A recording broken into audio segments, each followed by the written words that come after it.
What you're given, that's how we live it. Don't be mad at the system, it's simply how we've existed. I hear a lot of people talking like they politicians and choose to be an accountant because it's safe in a bit. Hey guys, good morning. Welcome back to my channel.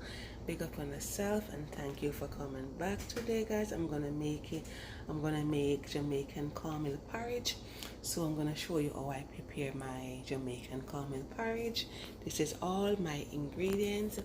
Here I have my nutmeg, I have some salt, I have my refined cornmeal, and I have some sugar, some vanilla, some cinnamon stick because I don't have any cinnamon leaf, so I have to use the stick. And here is my condensed milk.